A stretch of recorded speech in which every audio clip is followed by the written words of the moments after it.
از انس ابن مالک رضی الله عنه روایت است که گفت هنگامی که ما با پیامبر صلی الله علیه و سلم در مسجد نشسته بودیم، بادیه‌نشین آمد و در کنج مسجد پیشاب کرد. صحابه ها همه با یک آواز به سویش فریاد کردند و صدا بلند کردند. پیامبر صلی الله علیه و سلم گفت او را بگذارید. سپس او را به حال خود گذاشتند تا اینکه حاجتش را تمام کرد. سپس او را پیامبر صلی الله علیه و سلم به نزدش خواند و گفت اینجا مسجد است و در اینجا مثل این کارها نه پیشاب و نه دیگر نمود پلیدی ها جایز نیست، بلکه اینجا مخصوص برای ذکر خداوند و نمازگزاری و خواندن قرآن است. سپس مرد را از صحابه هایش امر کرد که در آبدان آب بیارد و بالای پلیدی آن را بپاشاند.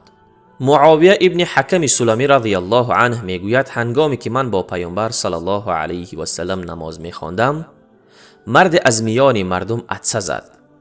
من گفتم یرحمک الله، یعنی خداوند تو را رحم کند. همه با یکایک به سویم نظر کردند. با خود گفتم وای بر من، مادرم در ماتمم نشیند. چی شده است بر شما که به سوی من نظر میکنید؟ آنها با دستانشان شروع کردند به زدن بر رانهایشان. وقتا نگاه کردم آنها مرا اشاره کردند که خاموش باش. من خاموش ایستادم. چون پیامبر صلی الله علیه و سلم نمازش را تمام کرد، پدر و مادرم فدایش باد، من مثل او همچون معلمی نه در گذشته و نه بعد از آن با آن نمود تعلیم زیبا ندیدم.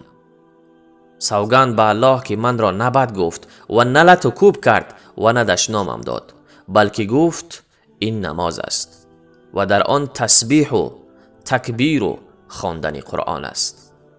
امام نووی میگوید این حادثه همان بزرگی اخلاق پیامبر صلی الله علیه و سلم را نشان میدهد که خداوند برایش آن را شهادت داده بود.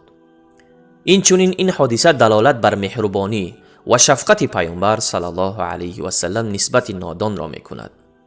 همچنین در این حادثه نمونه بزرگ در بهترین نمود تعلیم و تربیت و لطف و مهربانی با نوآموزان وجود دارد.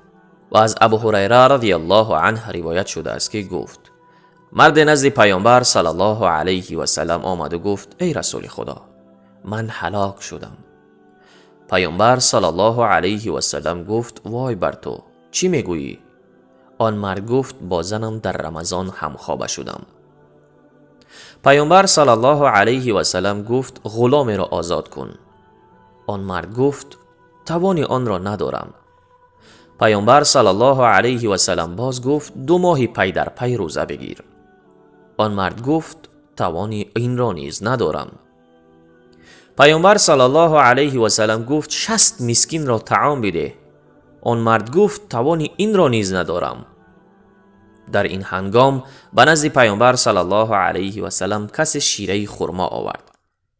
پیامبر صلی الله علیه و سلم به آن مرد گفت این را بگیر و صدقه کن. آن مرد گفت آیا به خانواده خودم یا به دیگر کس؟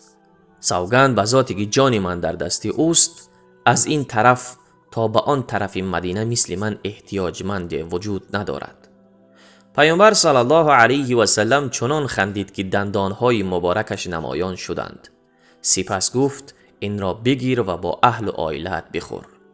ببینید این مرد هنگامی که به نزد پیامبر صلی الله علیه و سلم آمد، از خطایی که دوچار آن شده بود اعتراف کرده و پشیمانیش را اظهار کرد و فکری راه از نگاه شریعت از آن مشکلات برآمدن را جستجو میکرد.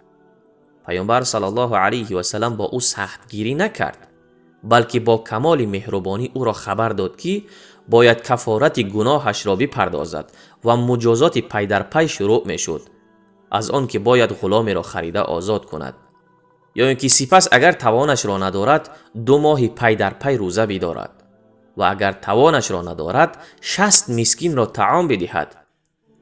چون پیامبر صلی الله علیه و سلم دید که آن مرد توانی هیچ کدامی از اینها را ندارد، با او چیزی را داد که صدقه کند و حتی وقتا دید که آن مرد از همه زیاد احتیاجمندتر است، برایش اجازت داد که آن صدقه را برای خودش بگیرد و در خانوادهش صرف کند. این بود نمونه از اخلاق و آداب پیامبر صلی الله علیه و سلم.